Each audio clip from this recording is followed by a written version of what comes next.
Hair fall आपका temporary breakup है, लेकिन बाल्डनेस आपका है कि बस अब सब खत्म। हेयर कंडीशनर, हेयर शैम्पू हमें इन जनरल कौन सा यूज करना चाहिए? PRP platelet rich plasma. Normal practice करो कि एटलीस्ट 6 इंच दूर रहे आपके बालों से। आपका स्ट्रेस, आपका लाइफस्टाइल, आपको स्टेरॉइड तो नहीं ले रहे हैं, आपका जेनेटिक के ऊपर डिपेंड करता है। सन रेज आपको कैंसर तक दे सकती है। स्किन क्वालिटी चाहिए like Deepika Padukone, Alia Bhatt, Ananya Pandey type. Yes. तो आपका उनको ओपिनियन या फिर आपको ट्रीट करने का तरीका कैसे रहता है? स्किन ट्रीटमेंट में जाओगे तो लाख में भी होता है, 2 लाख में भी होता है, 3 लाख में भी होता है। लाइक अगर बाल झड़ रहे हैं या एक्ने है तो बहुत डिप्रेस्ड है। Hey, what's up and welcome to another video on my YouTube channel on Shashank Singh unfiltered. तो आज की वीडियो और आज का पॉडकास्ट बहुत ज़्यादा स्पेशल होने वाला है क्योंकि मेरे साथ हैं एक स्पेशल गेस्ट जो कि बहुत ज़्यादा एक्सपर्टीज रखती हैं इस डोमेन में, और इस डोमेन की सबसे ज़्यादा मेरे पास आस्क भी आई थी। लुक्स को लेकर हम बहुत ज़्यादा इनसिक्योर रहते हैं, सेंसिटिव भी रहते हैं और सारी चीज़ें बहुत मैटर भी करती हैं। तो हम उस सारी चीज़ों के बारे में बात करेंगे टेक्निकल बेसिस पे। So first of all I would like to welcome the guest doctor Deepti Mehra to our podcast channel. So Deepti ji, before starting all the things, मैं चाहता हूं कि आप एक अपना इंट्रोडक्शन दे दीजिए to the viewer side. Hello everyone, this is Dr. Deepti Mehra Singh and I am a dentist and a facial esthetician.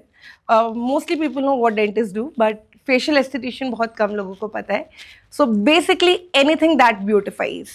आपका स्किन है, आपका हेयर है, आपको एक्ने हो रहा है, melasma, dark spots, skin hair में अगर हम बात करें डैंड्रफ है, हेयर फॉल है, थिन हेयर है, फ्रिजी हेयर है, we deal with everything. Anything that beautifies. Again, I am saying that. Yes, thank you. Perfect. So Deepti ji, आपकी जर्नी अभी तक कैसे रही, और मैं पूछना चाहता हूँ कि आप इस डोमेन में कैसे इंट्रोड्यूस हुई और अभी तक आपकी जर्नी कैसे चल रही है सो फार? बाय गॉड ग्रेस बहुत अच्छी जर्नी चल रही है and I was doing dentistry में हमारा बेसिकली टीथ आता है, उससे एसोसिएटेड स्ट्रक्चर्स आते हैं। तो बहुत बार लोग कहते थे कि हमारा लाइक टीथ अच्छे हो गए हैं, स्माइल अच्छे हो गए, बट एनी हाउ लिप्स किसी के बहुत शॉर्ट है या लिप्स किसी के बहुत बड़े हैं, तो वो एक ओवरऑल अपीयरेंस बहुत अच्छा नहीं आ पाता था। इंस्टेड उनके दांत कितने ही अच्छे हैं। तो I was searching for facial aesthetics in terms of lips, आपका associated structure. Then it popped out facial aesthetics, overall face, आपका स्किन टेक्सचर, आपका हेयर, जो भी चीज़ ब्यूटिफाई कर रहे हैं। तो मुझे लगा ये नीड ऑफ द आवर है, ये एक ऐसा फील्ड है जो आगे बढ़ेगा ही बढ़ेगा। जैसे जैसे हमारा इकोनॉमी बढ़ रहा है, सब लोगों के पास इतना ज़्यादा टाइम नहीं है, तो ऐसे ट्रीटमेंट मार्केट में आएंगे जो बहुत जल्दी इंस्टेंट रिजल्ट्स दे। तो ये मुझे लगा कि फील्ड भी बहुत अच्छा है, लोगों को ज़रूरत भी इस चीज़ की है। जिस शहर में हम रहते हैं, दिल्ली में, एविएशन में बहुत लोग हैं and day to day life में भी everyone wants to look good. तो ये इस तरीके का था। बहुत लोगों को लगता है ना looks is only about the way you look, but वो आपका कॉन्फिडेंस पे भी बहुत फर्क डालता है। इस फील्ड में मैं इतने लोगों से मिली कि जो लुक्स को लेके, लाइक अगर बाल झड़ रहे हैं या एक्ने है तो बहुत डिप्रेस्ड है। तो आपको पता चलेगा सिर्फ आप ब्यूटीफाई नहीं कर रहे हो, उनका कॉन्फिडेंस बिल्डअप करने में भी हेल्प करो। एंड बहुत अच्छी जर्नी चल रही है मेरी, बहुत सारे क्लाइंट्स हमने डील कर लिए हैं from every sphere of life. ठीक है, इंट्रोडक्शन से आपको पता चल गया कि आज के सेशन में हमें क्या कुछ सीखने को मिलेगा, हम कितनी बातों के बारे में बात करने वाले हैं। सो शायद हमें लगता है कि रात हो जाएगी अगर हम बातें करने बैठेंगे। सो एक पर्टिकुलर हम पार्ट उठाते हैं। For example will start with the hair, बालों के लेके। हाँ जी। तो बालों के लेके सबसे पहली चीज जो मेरे माइंड में आती है वो आती है कि बेल्डनेस। मैं शायद करेक्ट प्रोनाउंसिएशन, शायद मैं उस फील्ड से नहीं हूं तो नहीं हो पाए, गंजापन में हिंदी में बोलूं तो, या फिर कुछ लोगों के बाल झड़ने भी शुरू होते हैं जिसको हम बोलते हैं हेयर फॉल।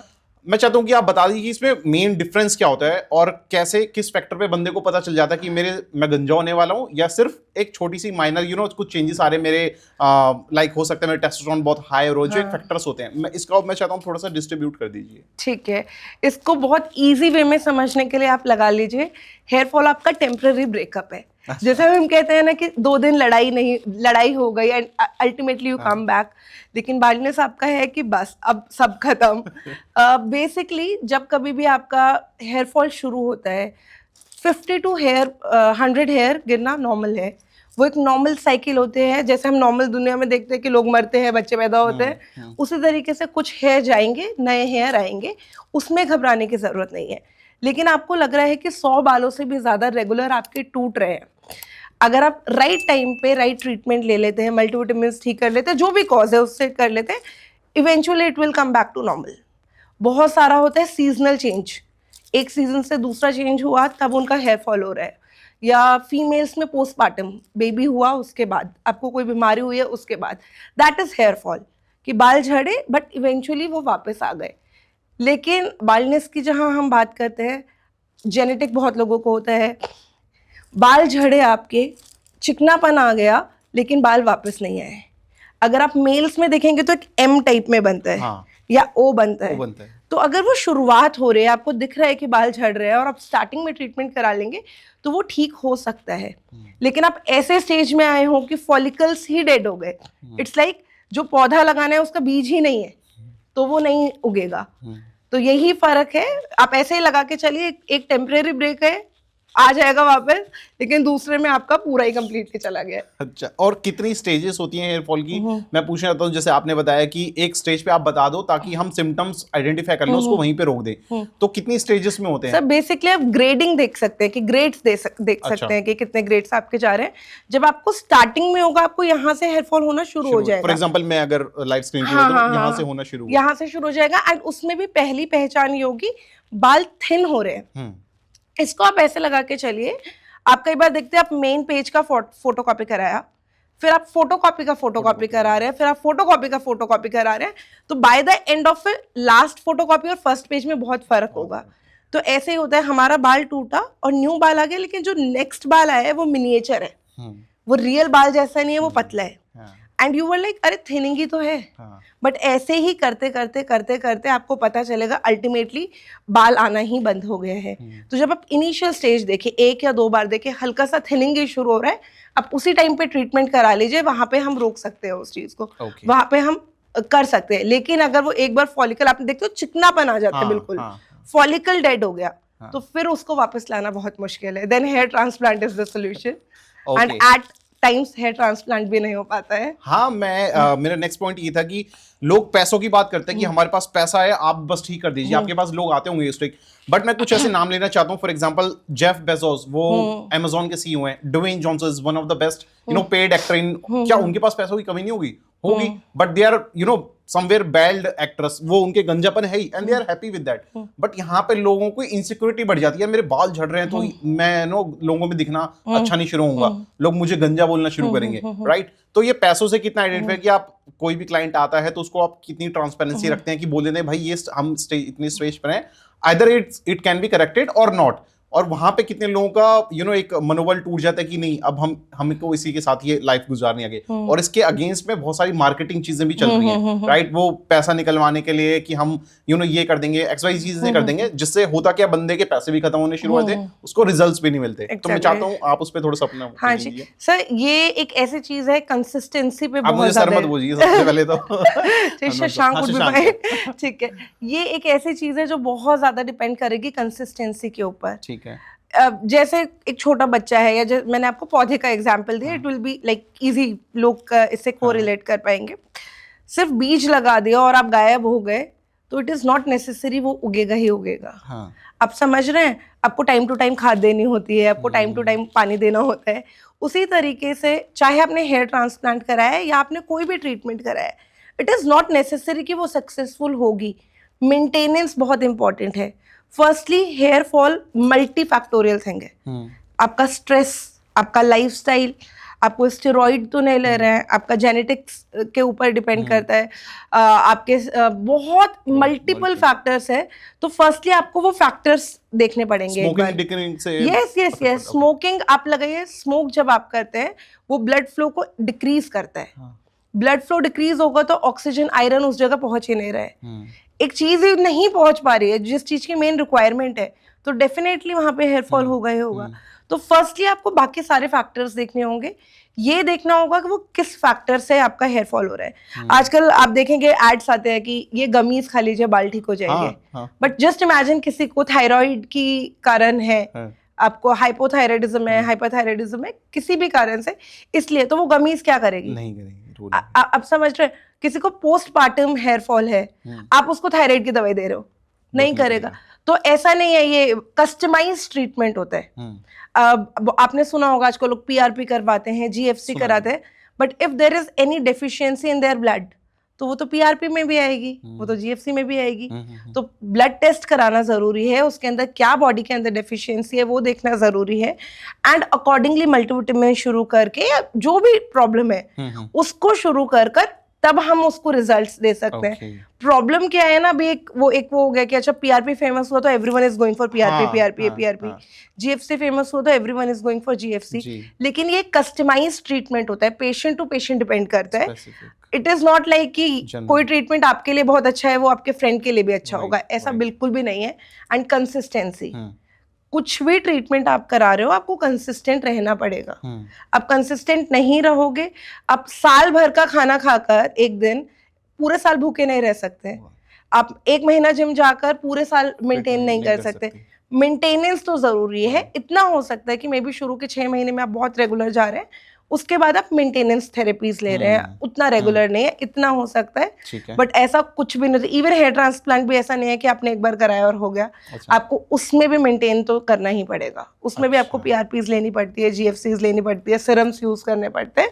तो ये पूरे लॉन्ग टर्म की जिम्मेदारी होती है, एक बार से नहीं होती। ठीक है, तो इस बातें तो हमारी चलती रहेंगी, लेकिन मैं मिलवाना चाहता हूं अपने रिकवरी पार्टनर से जो है फ्यूल वन का वे मैक्स प्रोटीन। और अगर इसके यूएसपी के बारे में बात करूं तो इसमें मिलता है 27 gram of protein per scoop of serving, and this is easy to digest and good in taste. तो चाहे आपका गोल हो वेट लॉस करना या फिर मसल गेन करना, ये प्रोटीन आपके लिए बेस्ट रहने वाला है। And one more thing guys, चाहे आप इनका प्रोटीन लो, क्रिएटिन लो, मल्टीविटामिन या फिर weight gainer, just don't forget to use my code Shashank फोन for further discount. Next point मेरा ये था कि पीआरपी ट्रीटमेंट मैंने भी बहुत सुना है, मार्केटिंग में भी चलता है। तो ये पीआरपी ट्रीटमेंट होती क्या है और अभी इसका करंट स्टेटस क्या है यहाँ पे इंडिया में? जिस तरीके से इन्फ्लुएंसिंग हो रही है, पीआरपी ट्रीटमेंट करा लो सब ठीक हो जाएगा, मैं चाहता हूँ आप इस पे थोड़ा सा रियलिटी चेक दीजिए। ठीक है, पीआरपी एंड जीएफसी में दोनों ही बता रही हूँ बिकॉज ऑलमोस्ट सिमिलर है। जीएफसी थोड़ा सा बेटर रूप है इस चीज का।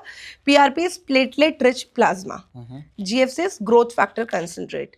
दोनों में ही हम ब्लड लेते हैं, आपका प्लाज्मा या जीएफसी को अलग करते हैं and we injected over your scalp. आप ही के ब्लड में सारे फैक्टर्स है, गुड फैक्टर्स है, ग्रोथ फैक्टर्स है, वो हमें कंसंट्रेटेड फॉर्म में मिल गया है और हमने लोकलाइज्ड एरिया पे उसको इंजेक्ट कर दिया है। तो डेफिनेटली ग्रोथ होगा ही होगा, ऐसा नहीं है कि नहीं होगा। बेस्ट पार्ट इसमें क्या है कि इससे कोई साइड इफेक्ट नहीं होता। लाइक लोग बहुत डरते हैं कि हम कुछ ऐसा अननेचुरल कर रहे हैं, कहीं कोई साइड इफेक्ट ना हो। फर्स्टली अननेचुरल नहीं है your own plasma. Secondly side effect के बहुत मिनिमम या जीरो चांसेस आप लगा सकते हैं, क्योंकि आप ही का ब्लड है तो कोई ऐसा ट्रिगर होना की कोई चांसेस नहीं है। जो आपने पूछा कि रिजल्ट्स की क्या गारंटी होती है, एक तो 3 to 6 सिटिंग्स मिनिमम लेनी होती है रिजल्ट्स देखने के लिए। सेकेंडली अगेन वही चीज कि आपके ब्लड के अंदर सारी चीजें प्रॉपर मात्रा में होने चाहिए। आपकी बॉडी में ही डेफिशिएंट है तो वो ब्लड में भी डेफिशिएंट आएगा ही आएगा। तो उससे पहले एक बार आप ब्लड टेस्ट करा लो, जो आपका अगर डेफिशिएंसी आप उसका मल्टीविटामिन लो, 2 महीने 3 महीने बाद पीआरपी शुरू करा दो। अनटिल अनलेस वो बहुत जेनेटिक नहीं है, नॉर्मल केसेस में रिजल्ट आ जाते हैं और अच्छे रिजल्ट आते हैं। Okay, perfect, superb answer. And next thing, ये तो चलो हमने हेयर फॉल की बात करी। अब एक मेडिकल साइंस से अगर हम बात करें कि हेयर कंडीशनर, हेयर शैम्पू हमें इन जनरल कौन सा यूज करना चाहिए, या फिर अगर हमारे हेयर फॉल हो रहे हैं तो हमें कौन सा यूज करना चाहिए? क्योंकि मैं मार्केटिंग साइड पे बात नहीं करूंगा, वो तो किसी सेलिब्रिटी को खड़े कर देंगे, लोग उनसे इन्फ्लुएंस हो जाएंगे, अच्छा वो भी ये यूज कर रहे हैं तो हम भी यूज करते हैं। In for a general audience आप क्या रिकमेंड करेंगे? ठीक है, हमें ये देखिए, फर्स्टली हर किसी के हेयर अलग है, किसी के कर्ली होंगे, किसी के स्ट्रेट होंगे, किसी के हेयर बहुत फ्रिजी होते हैं, किसी का आप देखोगे बहुत बैठे हुए हेयर है, वॉल्यूम बहुत कम है, बहुत जल्दी ऑयली स्कैल्प हो रहा है ना। तो हमें हेयर की कंडीशनिंग देखनी होगी कि आपका हेयर किस कंडीशन में है। For example, if there is a person जिसको बहुत डैंड्रफ है और ऑयली स्कैल्प है, तो we will go with medicated shampoo that has ketoconazole और anti fungal property in it. तो वो हेल्प करेगा बिल्डअप को हटाने के लिए। दैट कैन हेल्प थोड़ा सा हेयर फॉल में भी, क्योंकि अगर डैंड्रफ कम हुआ है तो वो हेयर को ग्रोथ करने में मदद करेगा। जैसे आजकल शैम्पू आता है, बायोटिन शैम्पू, केराटिन शैम्पू, ठीक है, दे आर गुड, बट हम ये नहीं बोल सकते उससे हेयर फॉल रुक जाएगा। अगेन मैंने आपको वही चीज बताई, कॉजेज अलग है। किसी को बॉडी में कॉर्टिसोल बढ़ने के कारण हेयर फॉल हो रहा है, तो हम कैसे सोच सकते हैं कि शैम्पू से ठीक हो जाएगा? बिल्डअप है आपके बालों में, ठीक है, वो ठीक हो सकता है, क्लीन हो सकते हैं आपके हेयर। आपके हेयर बहुत फ्रिजी हैं, आपने थोड़ा कंडीशनिंग वाला शैम्पू कर लिया तो वो कंडीशनिंग के लिए बेटर हो सकता है। बट हम बिल्कुल ये फोकस करें कि शैम्पू से बाल झड़ने ही रुक जाएंगे, बहुत रेयर है कि रुक जाए। बालों का टेक्सचर बेटर हो जाएगा, we can say that. The best way भी आप अपना डाइट अच्छा करो, मल्टीविटामिन्स लो, ट्रीटमेंट की जरूरत है तो ठीक है, अदरवाइज और शैम्पू कंडीशनर अच्छा पेयर करो तो वो ओवरऑल आपको बहुत अच्छा रिजल्ट देगा। मुझे पर्टिकुलरली नहीं लगता कि सिर्फ शैम्पू बालों को रोक सकता है। हाँ। अच्छा, एक टर्म मैंने और सुनी थी कि अनियन और गार्लिक, ये रीग्रोथ, हेयर को रीग्रोथ करने में हेल्प करते हैं या जस्ट एक मार्केटिंग टर्म है? ठीक है, एज यू वर आस्किंग कि अनियन और गार्लिक से कुछ होता है या नहीं होता है, एनीथिंग दैट इरिटेट्स ना इंटर्न वो हेयर दे सकते हैं, उसमें कोई प्रॉब्लम नहीं है। जो हम मिनॉक्सिडिल भी यूज करते हैं वो हमारे हेयर को डायलेट कर देता है एंड इंटर्न हेयर देता है, लेकिन सेम वही चीज है, firstly consistency and it won't work on every patient. We have patients जिनसे हमने पूछा है, दे लाइक कि नहीं हमने लगाया है और हमें बहुत अच्छा रिजल्ट आया है और मतलब कि हमने देखा है, लेकिन हम सब पेशेंट्स में नहीं बोल सकते ये चीज, क्योंकि इतने फैक्टर्स है तो सबका डिफरेंट डिफरेंट होगा। कुछ पेशेंट में वर्क कर जाएगा, कुछ पेशेंट में नहीं करेगा। And the another one is here oil. मैं जानना चाहता हूँ कि यहाँ पे भी बहुत लोग कंफ्यूज रहते हैं कि हम तेल कौन सा यूज करें अपने बालों के लिए और कितनी बार हफ्ते में उसको लगाना चाहिए, for male as well as for female, किस तरीके का रहता है। और बहुत सारे लाइक हेयर ऑयल भी आते हैं मार्केट में, so what is your suggestion to that? Again देखिए, हेयर ऑयल स्पेशली जिनको डैंड्रफ है उनको नहीं लगाना चाहिए। अच्छा, नहीं लगाना चाहिए। ये बहुत बड़ा मिथ है, बिकॉज सबको लगता है डैंड्रफ तो है एक तरीके से फ्लेक्स, है ना, हमारा स्कैल्प बहुत ड्राई हो गया है तो उसको ठीक करने के लिए ऑयल लगा लेते हैं, बट अल्टीमेटली वो बिल्डअप बन जाएगा। जैसे हमारी चटाई होते हैं ना, एक लेयर, दो लेयर, तीन लेयर, तो जैसे आपको बाहर दिखेगा आप ऑयल लगाओगे तो आपको लगेगा अरे ऑयल लगाने से मेरा डैंड्रफ ठीक हो गया, बट वो ठीक नहीं हुआ है, वो बिल्डअप हो रहा है। एंड डैंड्रफ क्या है, एक फंगल इन्फेक्शन है, ऑयल उसका खाना है। अच्छा, तो आप इनडायरेक्टली उसको और बिल्डअप कर रहे हो कि वो और ज्यादा बढ़ जाए। अच्छा, है ना, ऐसे में आपको anti fungal shampoos, ointments, serums use करने पड़ते हैं। बाकी नॉर्मल डेज में मैं बोलूँ, हमारे यहाँ एक प्रैक्टिस है कि रात को ऑयल लगा लो और सुबह सर धो लो। में होता है, सबका होता है। बट ये भी बहुत गलत प्रैक्टिस है। आप नॉर्मल अंदाजा लगाओ, अगर आपके दो हाथ है, एक पे ऑयल लगा के आप मार्केट चले जाओ, वापस आके देखो तो कौन ज्यादा गंदा होगा। ऑयल तो अट्रैक्ट करेगा ना सब चीजों को। कभी आपको हेयर ऑयल लगाना भी है तो आप आधा घंटा 1 घंटे पहले लगा लीजिए, जितना आपके स्कैल्प को एब्जॉर्ब करना है वो कर लेगा, एंड रेस्ट आप हेयर फॉल मतलब लाइक वॉश कर सकते हैं। उसके अलावा मैं बोलूँगी हर किसी को स्कैल्प में ऑयलिंग की ज़रूरत नहीं है, क्योंकि हमारा स्कैल्प नेचुरल ऑयल भी सिक्रीट करता है अनटिल अनलेस आपके बाल बहुत ज़्यादा ड्राई नहीं है। ठीक है, स्टिल अगर आप करना चाहते हो, अगर आपके ड्राई है तो आप ऑल्टरनेट डेज कर सकते हो। अगर आपको oily and still you have this thing कि नहीं मुझे तो करना है, तो आप हफ्ते में 1 बार कर लो, और बहुत लंबे टाइम तक ऑयल को मत रखो क्योंकि वो और ज़्यादा अट्रैक्ट करेगा। आप पूछ रहे थे कौन सा ऑयल अच्छा होता है। अभी सर्वे हुआ है, बहुत ज़्यादा लोगों में नहीं हुआ, बट रोजमेरी ऑयल का हुआ है दैट इट स्टिमुलेट्स। जैसे मिनॉक्सिडिल काम करता है उसी तरीके से ये स्टिमुलेट करता है आपके हेयर को। उसके अलावा कैस्टर ऑयल में बताया गया है कि ये एक तरीके से हेयर ग्रोथ में मदद करता है।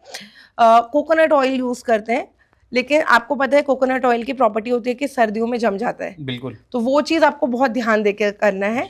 मैं पर्टिकुलरली बहुत ज्यादा फेवर में नहीं हूँ ऑयल्स के। आप कौन सा ऑयल यूज करते हैं? मैं नहीं ऑयल यूज करती हूँ, मैं नहीं करती। एक्सपर्टीज है वो खुद यूज नहीं करती है। मैं कोई ऑयल यूज नहीं करती हूँ। तो मैं पर्टिकुलरली बहुत ज्यादा फेवर में नहीं हूँ, but there are some people, there are some patient की मैम ये तो मैं बचपन से करता आ रहा हूँ या करते आ रही हूँ, मैं छोड़ूंगी नहीं। तो मैं उनको ये बोलती हूँ कि आप सर धोने से 1 घंटे पहले लगा लो, तो उसमें हम भी ठीक रहेंगे एज डॉक्टर्स भी कि चलो बहुत ज्यादा नुकसान नहीं हो, आपको भी लगेगा कि नरिशमेंट मिल गया।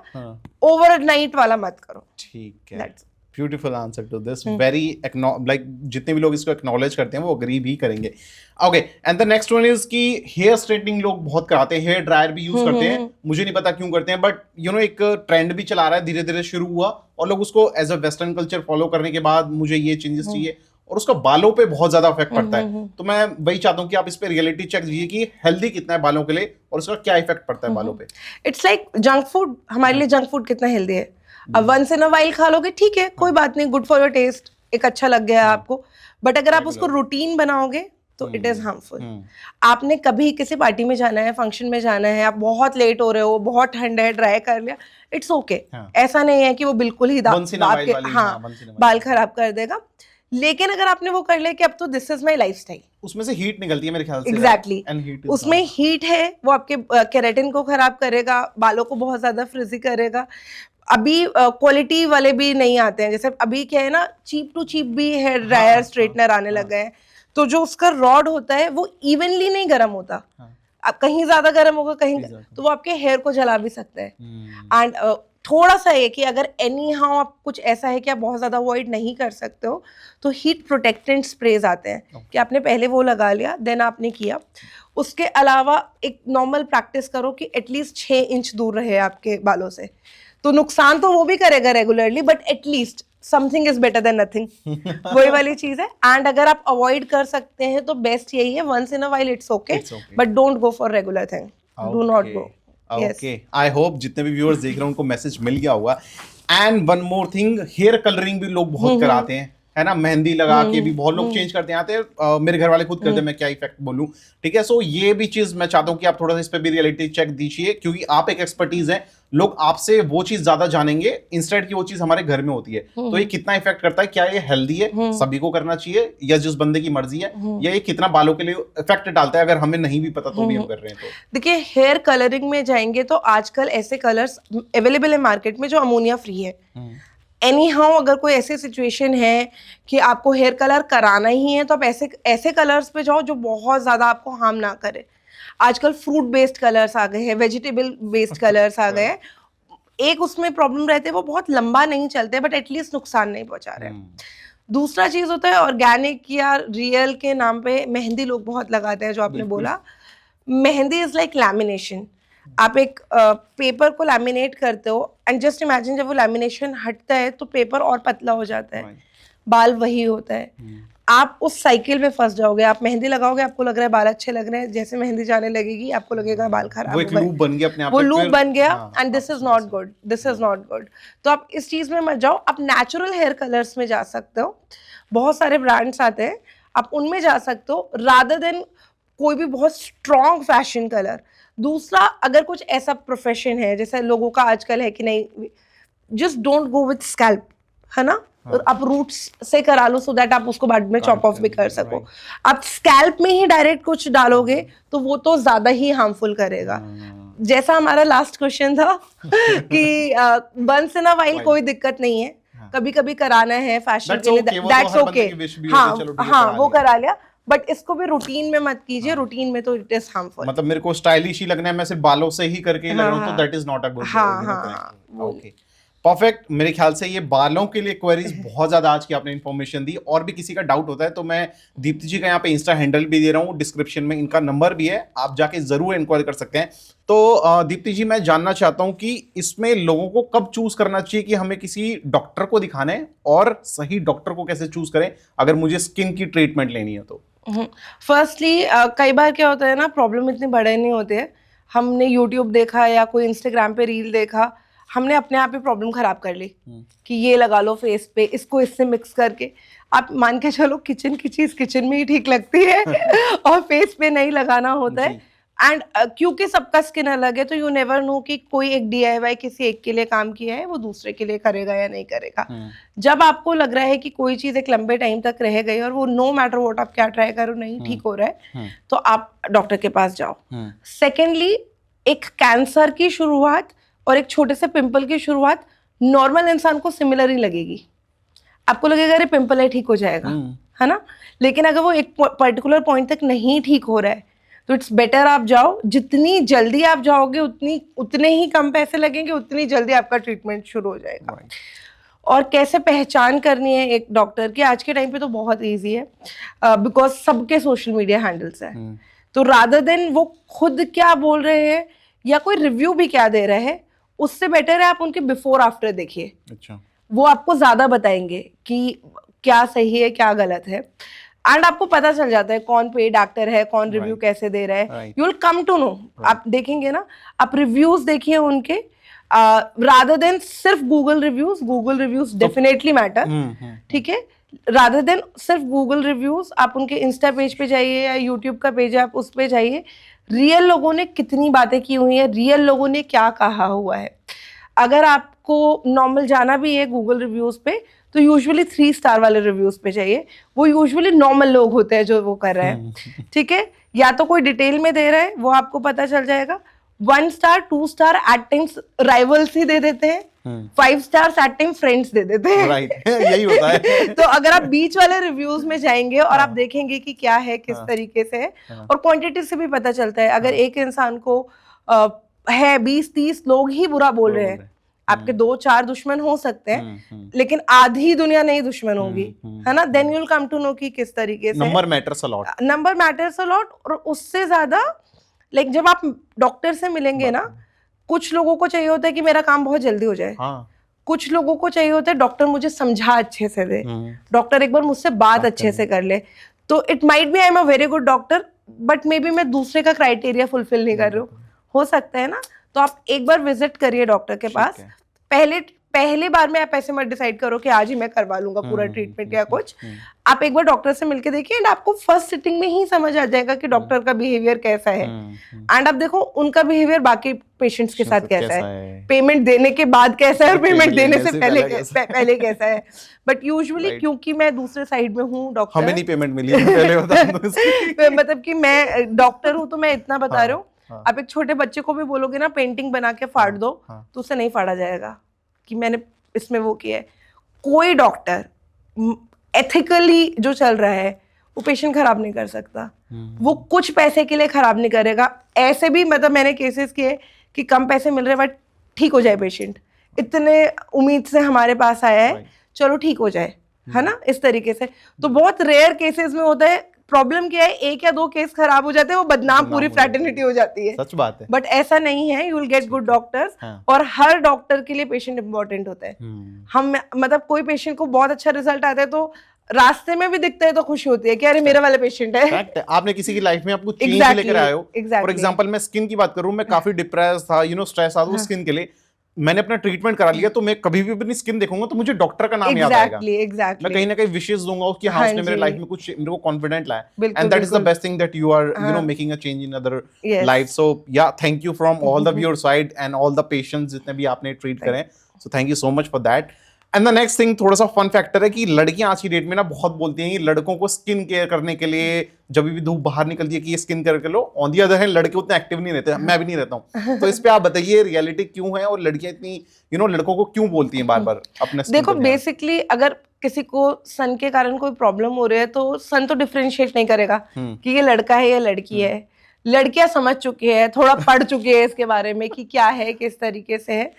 एंड अगर हम देखेंगे ना, आप गूगल पे सर्च करके देखने, एक बहुत फेमस फोटो है सनस्क्रीन से रिलेटेड कि 2 जुड़वा इंसान, मतलब एक तो है कि 2 जुड़वा बहन थे, एक सनस्क्रीन यूज करती थी और एक नहीं करती, एट द सेम टाइम उनका क्या फेस है।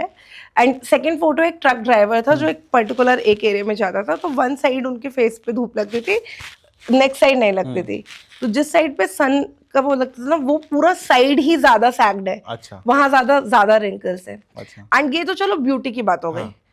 सन रेज आपको कैंसर तक दे सकती है। अच्छा। आप जिस तरीके से जा रहे हैं, अगर आप सर्वेस देखेंगे तो 40% से ज्यादा स्पीड से स्किन कैंसर बढ़ रहा है। वेस्टर्न साइड में तो बहुत ही ज्यादा है। आप इंडिया में आएंगे तो नंबर 1 कैंसर ओरल कैंसर है, जो आपका तंबाकू स्मोकिंग इनके कारण हो रहा है। लेकिन आप जैसे ही थोड़ा वाइट कंट्रीज में जाएंगे जहाँ पे हमारा मिलानिन थोड़ा कम है, वहां पे नंबर 1 कैंसर आपका स्किन कैंसर है। तो जो सनस्क्रीन होता है वो आपको एजिंग या बर्न से नहीं बचाता, वो आपको कैंसर से भी बचाता है। अच्छा। तो सनस्क्रीन इज एक्सट्रीमली इंपॉर्टेंट। अगर कोई मेरे से पूछे कि 10 चीजें नहीं कर सकते, सिर्फ 1-2 चीजें बता दो, तो मैं उनको बोलूंगी मॉइस्चराइज रखो स्किन को, हाइड्रेट रखो और प्रोटेक्ट करके रखो। आप कुछ भी नहीं कर रहे हो, रेगुलर सनस्क्रीन के साथ हो, आपकी स्किन बहुत अच्छी रहेगी, बहुत अच्छा एंटी एजिंग है ये। ओके। एंड ये मेरा मॉइस्चराइजर के लिए भी अगला था। एक अभी मिथ भी चल रहा था कि लड़कों को बोलो 10,000 रुपए के जूते पहन लेते हैं, लेकिन एक 250 रुपए का मॉइस्चराइजर अपने लगाने के लिए कहते नहीं बहुत एक्सपेंसिव है। तो मॉइस्चराइजर कितना रोल प्ले करता है during the time of specially winter जब हम ट्रैवल करते हैं? देखो इस चीज को मैं बहुत इजी वे में समझाऊंगी और आप बहुत अच्छे से समझ जाओगे। आपने किशमिश और अंगूर देखा है? हाँ जी। दोनों क्या है? दोनों ही अंगूर है। हाँ, मतलब एक प्लम्प है, एक में हाइड्रेट कम हो गया, तो पूरा मुरझा गया है, शेप चेंज हो गया है। वही चीज हमारे स्किन के साथ होती है। जो स्किन प्रॉपरली हाइड्रेटेड है, जो स्किन प्रॉपरली आप देखोगे प्लम्प है, वो स्किन यूथफुल भी लगेगी। और जिसके अंदर हाइड्रेशन धीरे धीरे धीरे धीरे धीरे कम होता जाएगा, वो स्किन आपको डल भी लगेगी और एज भी लगेगी। कहते हैं ग्लो चला गया, ये वही टर्म यहाँ से यूज हुआ है। दूसरी चीज क्या होती है ना, विद एज हमारे सेबेशियस ग्लैंड जो ऑयल सिक्रीट कर रहे हैं वो ऑलरेडी कम हो रहे हैं और आप उसको मॉइस्चराइज भी नहीं कर रहे हो। तो इट इज लाइक एक तो घर का कमजोर बच्चा है और आप उसको पीट भी डेली रहे हो तो वो तो ऑब्वियसली खराब होगा, वो हमें पूरा ध्यान रखना होगा। तो मॉइस्चराइजर बहुत ज्यादा इंपॉर्टेंट है। एंड ये मैं बहुत सब लोगों को बताना चाहती हूँ, देयर आर पीपल, मेरी ऑयली स्किन है, मुझे मॉइस्चराइजर की जरूरत है। ये भी लोग कहते हैं, right. Oily is oil, moisturiser water content को भी ध्यान रखता है। अच्छा। आप ये समझ लो। एंड हमारा ब्रेन कैसे वर्क करता है ना, आपकी ऑयली स्किन है, आपने मुंह धोया, पूरा आपका स्किन ड्राई हो गया, खिंचा खिंचा हो गया, आपके ब्रेन को सिग्नल गया, अरे और ऑयल सिक्रीट करो, ऑयल एंड आप उस लूप में फंस गए। अब बार बार मुंह धो रहे हो, ऑयल ज्यादा सिक्रीट हो रहा है। उससे अच्छा है आपने मुंह धोया, आपने जेल बेस्ड मॉइस्चराइजर, आपने बहुत थिक मॉइस्चराइजर नहीं लिया, जेल बेस्ड मॉइस्चराइजर किया, आपके ब्रेन को सिग्नल गया, everything is in control and आपको ऑयल ज्यादा सिक्रीट नहीं होगा। तो इस चीज को बहुत ध्यान रखना है। मॉइस्चराइजर सब स्किन टाइप को लगाना है, आपको अपने स्किन टाइप के अकॉर्डिंगली लगाना है। आपकी स्किन बहुत ज्यादा ड्राई है तो आप क्रीम बेस्ड मॉइस्चराइजर जाओगे। आपका स्किन नाइदर बहुत ड्राई है नॉर बहुत लाइक, आप वाटर बेस्ड जा सकते हैं, लाइट मॉइस्चराइजर्स जा सकते हैं। और आपकी स्किन बहुत ऑयली है, go for water based, go for gel based, that will help you. तो आपका स्किन ग्रीजी भी नहीं लगेगा और वेल हाइड्रेटेड भी लगेगा। नेक्स्ट इज मेरा थोड़ा सा फेवरेट है, क्योंकि मैं कॉर्पोरेट साइड से बिलोंग करता हूँ और मैं वर्किंग भी रहती है, तो मैंने देखा है मेरी जैसी फील्ड में ना बहुत सारे लोगों को डार्क सर्कल्स भी हो रखे होते हैं आंखों के नीचे, क्योंकि नेट लाइट शिफ्ट होती है। तो इसको अगर जड़ से हटाना पड़े या फिर कहते हैं कि मेरे को क्विक रिजल्ट चाहिए, तो उसके लिए क्या एडवाइस रहेगी आपकी? देखिए, हमें 2-3 चीज देखने होंगे। फर्स्टली हमें देखना होगा हमारे डार्क सर्कल्स लाइक सिर्फ कलर डिफरेंट हुआ है या हमारा पूरा गड्ढा टाइप में हो गया है कि वॉल्यूम लॉस हो गया है। बहुत सारे लोग होते हैं जिनको लगता है कि हमें डार्क सर्कल्स हो गए, बट अल्टीमेटली क्या होता है, यहाँ का फैट कम हो जाता है। बहुत रात में पढ़ रहे हैं या बहुत ज्यादा टीवी देख रहे हैं, फोन में बहुत ज्यादा है।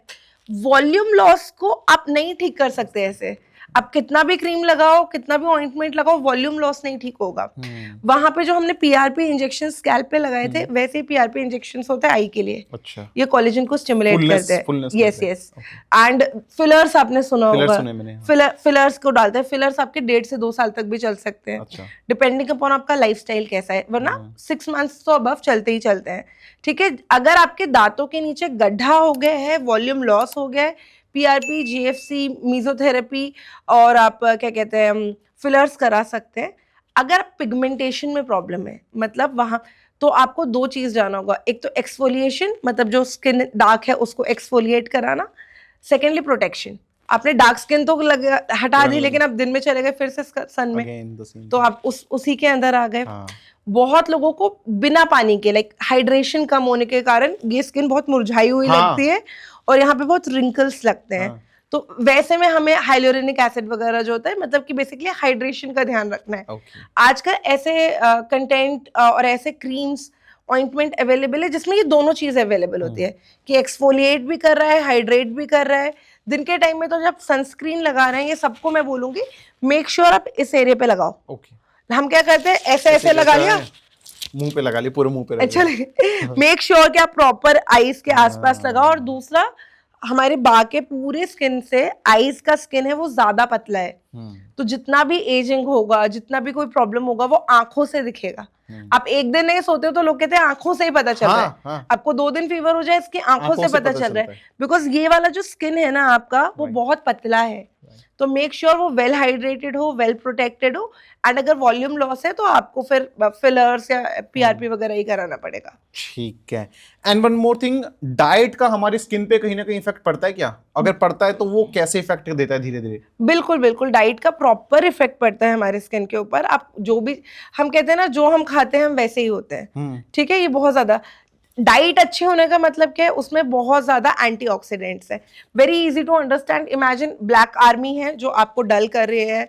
वो ब्लैक आर्मी में क्या क्या है, पोल्यूशन, स्मोकिंग, अल्कोहल, ये सब ब्लैक आर्मी है। ये आपकी बॉडी में फ्री रेडिकल्स कर रही है जो आपके स्किन को डल कर रही है, ओवरऑल भी आपको खराब कर रहे हैं। And there is one army, that is white army, जो आप लगा लो एंटीऑक्सीडेंट्स है, आपके विटामिन है, मिनरल्स है। आपने सुना होगा ग्रीन टी लो, ग्रीन कॉफी लो, आजकल तो ग्लूटाथाइन चल गया है, एंड पीपल आर लाइक कि प्रोटीन लो आप, ये सारा सब कुछ लो, ये सब आपके एंटीऑक्सीडेंट्स को बढ़ाते हैं। स्मोकिंग वगैरह इस चीज को, तो जिसमें ये चीज ज्यादा है उसका स्किन भी डल रहेगा, लाइफ भी लेथार्जिक रहेगी, आपको वैसे भी पता चलेगा डे टू डे लाइफ में, और जिनके एंटीऑक्सीडेंट्स ज्यादा है वो एक बेटर पोजीशन में होंगे। तो पूरी लड़ाई एंटीऑक्सीडेंट और फ्री रेडिकल्स की है। ठीक है। जब आप गुड फूड खा रहे हो, सारा सब कुछ अच्छे से करो, तो आपके एंटीऑक्सीडेंट्स बढ़ रहे हैं, तो अल्टीमेटली व्हाइट आर्मी ज्यादा हो गए तो ब्लैक आर्मी को हटा देगी। बिल्कुल सही बोला आपने, व्हाइट आर्मी को डोमिनेट ही करना चाहिए। एग्जैक्टली, तो this is how it impacted on our skin. Yes. And the next one is कि आपके पास ऐसे लोग आते होंगे जो कहते हैं कि हमें स्किन चाहिए, स्किन क्वालिटी चाहिए लाइक दीपिका पादुकोण, आलिया भट्ट, अनन्या पांडे टाइप। तो आपका उनको ओपिनियन या फिर आपको ट्रीट करने का तरीका कैसे रहता है उन्हें? देखो, मेरा पहला तरीका सबसे मेन ये होता है कि जो भी पेशेंट आए उनके रियलिस्टिक अप्रोच है या नहीं है, या हमें वो फोटो दिखा रहे हैं, आप उस फोटो में देखो मेकअप भी है, लाइट्स भी है, फिल्टर भी है, इतना सब कुछ होने के बाद भी फोटोशॉप होती है वो फोटो उसके बाद, है ना। स्किन में थोड़ा बहुत टेक्सचर होना इज कम्प्लीटली फाइन। तो रादर देन परफेक्शनिज्म के पीछे भागने के, हमें कोशिश करनी चाहिए हमारी स्किन हेल्दी रहे, हमारी स्किन में एक्ने बहुत ज्यादा ना हो, बहुत सीवियर पिगमेंटेशन ना हो, एक हेल्दी स्किन के टूवर्ड्स हो। हेल्दी स्किन पे मेकअप भी बढ़िया लगेगा, आप हेल्दी स्किन पे मेकअप करोगे तो ठीक है, नहीं करोगे तब भी ठीक है, बट रादर देन आप कोई एक पिक्चर लेकर आ गए, यू नेवर नो उस पिक्चर में कितने फिल्टर्स लगे हैं। आते होंगे, बहुत लोग आते हैं, बहुत लोग, मेल्स ज्यादा आते हैं, मेल ज्यादा आते हैं, बट ये है कि ऐसा कुछ आइडियल वो करके नहीं आना चाहिए। आपको ये आना चाहिए कि आपने कहाँ से स्टार्ट किया और आपकी स्किन कहाँ पे पहुंची है। उस चीज से जब आप एक रियलिस्टिक अप्रोच करके रखते हो तो आपको और अच्छा लगता है। मेरा एक बहुत सिंपल फंड है, अंडर प्रॉमिस ओवर डिलीवर। मैं आपको बहुत बड़े प्रॉमिस कर दूंगी एंड एनी हाउ मैं नहीं उसको डिलीवर कर पाई तो आपको बहुत ज़्यादा लगेगा। मुझे लगता है इसमें 100% रिजल्ट आएगा तो मैं 80% बोलती हूँ, मुझे लगता है 80% आएगा तो मैं 60% बोलती हूँ, and usually patient are happy, क्योंकि इट इज़ ऑलवेज बेटर कि आप एक रियलिस्टिक अप्रोच रखो किसी भी पेशेंट पे, रादर देन आप पेशेंट बनाने के लिए कुछ भी बोल दो कि मैं तो ऐसे ऐसे कर दूंगी, फिर उनको इम्प्रूवमेंट भी आएगा तो वो नहीं लगेगा, बिकॉज उनके एक्सपेक्टेशंस बहुत हाई है। मुझे वही चाहिए, मुझे वही चाहिए, वही एग्जैक्टली। ओके, तो go for healthy skin rather than की परफेक्शनिज्म, उनका ऐसा है इनका ऐसा है, अपना स्किन हेल्दी बनाओ। एक्ने के लिए कुछ रेमेडीज मैं जानना चाहता हूँ आपके साइड से। लोगों को कॉमन फैक्टर मैंने देखा है, एक्ने सबको होते हैं, जो बंदा जिम भी जाता है, नहीं भी जाता, बॉडी हीट भी करती है, तो acne is one of the factor. तो आप कुछ रेमेडीज बता सकते हैं उनके लिए? हाँ, देखिए 2-3 चीज फ्री वाली रेमेडी मैं आपको ये बताती हूँ कि आप कहीं से भी आए हो तो आप फेस वॉश वगैरह अच्छे से करो। बहुत लोगों का क्या होता है ना, बस मुंह धो लिया, नहीं भी धोया, सो गए ऐसे। हमारा मेरा खुद पर्सनल यही रहता है। ठीक है, तो अगर बिल्डअप रहेगा आपके फेस पे तो वो इशू करेगा ही करेगा। सेकेंडली है कि कुछ लोग बहुत अच्छे से मुंह धो रहे हैं, सब कुछ बहुत अच्छे से कर रहे हैं और उनके जो पिलो के कवर्स है वो सालों साल चेंज नहीं हुए, आप डेली उस पे सो रहे हो। ठीक है, आपने अपना फोन कहीं भी रख दिया, यू नेवर नो कहीं भी है, फिर आप पूरे दिन बात करो and it's touching your skin. बहुत लोगों का क्या होता है, उनको फेस पे कोई इशू नहीं है, बालों में बहुत डैंड्रफ है, बाल खोलकर सो गए आप, तो वो आपके फेस पे आ रहा है। तो पर्सनल हाइजीन पहला मेंटेन करके रखना है। इसके अंदर आपको कुछ अलग से पैसे नहीं लग रहे हैं, कुछ ऐसा नहीं है कि आपको बहुत कुछ करना पड़ रहा है। जितने भी आपके एक्ने ट्रिगर्स होते हैं ना, उसको कंट्रोल में रखना है। जैसे कि फॉर एग्जांपल जैसे मैंने आपको बोला कि बहुत ज्यादा गंदा चीज नहीं होना चाहिए, फोन आपका गंदा नहीं होना चाहिए। वॉशरूम में ले आते अपना फोन यूज करने के लिए। हाँ, this is one of the factor. Obviously TV या करते हुए अपना मोबाइल यूज कर रहे हैं ना, this is one of the ये हमें बिल्कुल ध्यान रखना चाहिए ऐसे कि ये नहीं करना है। उसके बाद अगर हम नॉर्मल आ जाए तो एक्ने अगर आपको हो रहे हैं तो कुछ ना कुछ बैक्टीरियल इन्फेक्शन है, कुछ ना कुछ आपके स्किन के अंदर इस तरीके से है, तो आप anti bacterial face wash use कर सकते हो। Salicylic acid, basically salicylic acid हो गया, या फिर आपका टी ट्री ऑयल आपने सुना होगा। Neem face wash is also good, but I prefer कि या तो कॉम्बिनेशन हो या सैलिसिलिक एसिड तो हो ही हो। ये क्या करता है ना, एक्सफोलिएट करने में मदद करता है, बैक्टीरिया को रोकने में मदद करता है। स्पॉट ट्रीटमेंट्स आते हैं आजकल, आप देखेंगे जैसे बिंदी होती है ना, ऐसे छोटे छोटे स्टिकर्स टाइप के आते हैं, वो आप पर्टिकुलर जगह पे लगा लोगे तो वो एक्ने को हील करने में मदद करेगा। जितना भी बिल्डअप होगा उस चीज को हटा। Do not touch it again and again. एक तो आपका हाथ कहीं पे भी जा रहा है, हाँ। हाथ में बहुत बैक्टीरिया है। हाँ।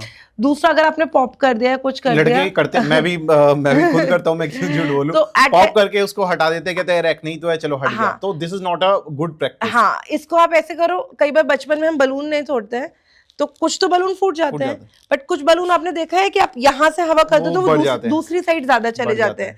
तो इमेजिन आप यहाँ से पॉप कर रहे हो एंड इट माइट बी कि वो अंदर की साइड ज्यादा जाके ज्यादा इन्फेक्शन देते हैं। उसके अलावा ये ट्रिगर करते हैं मेलानिन प्रोडक्शन, जो हमें रंग देता है। तो एक्ने के स्पॉट्स जो रह जाते हैं, कि एक्ने ठीक हो गया आपका, उसके बाद स्पॉट्स रह गए, तो वो चीज इसके कारण हो सकती है। तो do not touch it again and again, कि आपको वो नहीं करना है। सेकेंडली, आप सब कुछ एक्ने रिलेटेड लिया है एंड मॉइस्चराइज नहीं किया, तो वही जो मैंने आपको बोला कि ब्रेन को ट्रिगर होगा और वो ज्यादा ऑयल निकालेगा। तो अगर आपका स्किन केयर प्रॉपर हो जाए, एंड उसके अलावा आपको ये देखना है कि वो ट्रिगर क्या कर रहे हैं। बहुत लोगों को हार्मोनल एक्ने होते हैं, बहुत लोगों को स्टेरॉइड के साइड इफेक्ट में एक्ने होते हैं, ठीक है। तो बहुत लोगों को एक पर्टिकुलर सॉर्ट ऑफ डाइट खाने में, कि आपने एग्स खाने शुरू किए, अब आप सिर्फ एग्स खा रहे हो, है ना, तो उसके इफेक्ट में होते हैं। तो कॉज पता करने की जरूरत है, उस कॉज को हम डायरेक्टली ठीक कर सकते हैं। अगर हम पर्टिकुलरली नहीं भी कर रहे हैं, तो सैलिसिलिक एसिड बेस्ड आप कोई भी ऑइंटमेंट भी जा सकते हो, फेस वॉश भी जा सकते हो, that will help you. So this was I believe very much knowledgeable and awareness also about the skin, about the hair. And मैं चाहता हूं दीप्ति जी आप कुछ लास्ट मैसेज देना चाहें ऑडियंस को, क्योंकि इनकी क्वेरीज बहुत ज्यादा होंगी, और मैं यहाँ पे अगेन आपका हैंडल भी मेंशन कर रहा हूं। So but the last message that you wanna reach out to the audience. मैं आपको ये बोलना चाहूंगी कि ट्रस्ट योर डॉक्टर। आप जहां भी जा रहे हैं, जिसके पास भी जा रहे हैं, even if you want to change your doctor, आपको लग रहा है, आप एक बार बता के करो। क्या होता है ना, कई बार किसी डॉक्टर ने कोई प्लान बनाया हुआ है कि ये इतने वीक्स में वो देगा, आपका उतना कम्युनिकेशन हुआ नहीं, आप इन बिटवीन हो ट्रीटमेंट के, आपने छोड़ दिया, फिर आप दूसरे डॉक्टर के पास गए, अपने पहले डॉक्टर का नहीं बताया, उन्होंने वही चीज़ दोबारा से शुरू कर दी। अल्टीमेटली आपकी बॉडी रेजिस्टेंट हो जाएगी, आपको कोई भी ट्रीटमेंट नहीं काम करेगा। थोड़ा सा टाइम दो डॉक्टर को। And people have this myth कि सारे ट्रीटमेंट्स बहुत कॉस्टली होते हैं, कि ये तो अमीर लोग कराते हैं, नॉर्मल लोग नहीं करा सकते हैं। आप डॉक्टर के पास जाइए, आप अपना बजट बताइए कि मैम मेरा इतना बजट है। मतलब फॉर एग्जाम्पल, अगर आप स्किन ट्रीटमेंट में जाओगे तो लाख में भी होता है, 2 लाख में भी होता है, 3 लाख में भी होता है, और एक 200 रुपए के ऑइंटमेंट लगा के भी होता है ना। आप डॉक्टर के पास जाओ कि ma'am I am a student, या I can't spend that much, कुछ तो आप बता दो। मेरे को पता है कि आपने बहुत सारे लोगों को फ्री में भी ट्रीट करा है, तो मैं बता दूं कि आपने बहुत लोगों को फ्री में भी ट्रीट करा, राइट। सो डॉक्टर का एक वो भी साइड रहता है कि मेरे को बजट भी बंदे का देखना है, exactly, and the only goal is वो बंदा कहीं ना कहीं ट्रीट हो जाए। आज मेरे पास आया, कल को कहीं और भी चला जाएगा, हो सकता है उसकी चीज गड़बड़ हो जाए, फायर बैक कर जाए, तो चीज दिक्कत ना है, तो मैं उसको फ्री में ट्रीट कर देता हूं। एग्जैक्टली, वो चीज आपने एज अ गुड फेथ बहुत लोगों के साथ भी करी है। हाँ जी। तो रादर देन मैं यही बोलूंगी। और सेकेंडली, कंसिस्टेंसी बहुत ज्यादा इंपॉर्टेंट है। बहुत सारे लोग शुरू करते हैं और थोड़ा सा रिजल्ट आते ही रुक जाते हैं। जिम में भी आपने देखा होगा कि थोड़ा सा रिजल्ट आया था, लाइक नाउ तो अब सब कुछ हो गया है। बॉडी बिल्डर सबसे बड़ा मैं ही हूं। तो सेम वही स्किन के साथ है, सेम हेयर के साथ है। टाइम दो, आप अपने डॉक्टर से पूछ लो। अगर आपको थोड़ा भी डाउट हो रहा है, इम्पेशेंट हो रहे हैं, एंग्जाइटी हो रही है, कुछ भी हो रहा है, आप अपने डॉक्टर से पूछ लो कि मैम मुझे ये डाउट आ रहा है, या सर मुझे ये डाउट आ रहा है। कम्युनिकेट विद द हाँ, डॉक्टर। एग्जैक्टली। तो मैं क्या करूं, और जो भी दवाई ले रहे हो, जो भी आपकी हिस्ट्री चल रही है, वो डॉक्टर को बताओ।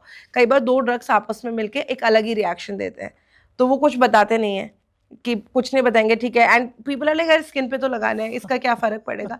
बट बहुत सारे दवाइयों का बॉडी पे पॉजिटिव नेगेटिव इफेक्ट होता है। कई बार वो दवाई पॉजिटिव है, लेकिन कोई आप दवाई ले रहे हो, उससे मिलके वो नेगेटिव हो गई। तो अपना हिस्ट्री जरूर दो आप अपने डॉक्टर को। Okay, perfect. So again this is the Instagram handle and number as well, हम यहाँ पे डिस्क्राइब कर रहे हैं। अगर आपकी कुछ भी क्वेरी होती है, just feel free to reach out. Instead कि आप कुछ चीज स्ट्रेस आउट कर रहे हैं, आप डिप्रेशन में जा रहे हैं, ये चीज आपके लिए बहुत मैटर करती है, रीच आउट टू हर। यहाँ पे इनका पूरा वर्क है, प्रीवियस क्लाइंट्स का भी, करंट जिनको ट्रीट करे उनके साथ भी। And just wanted to say thank you so much guys for watching. Just do like, share and subscribe. And thank you so much again Deepti ji for our podcast. Thank you so much Shashank, बुलाने के लिए आपको। My pleasure, thank you.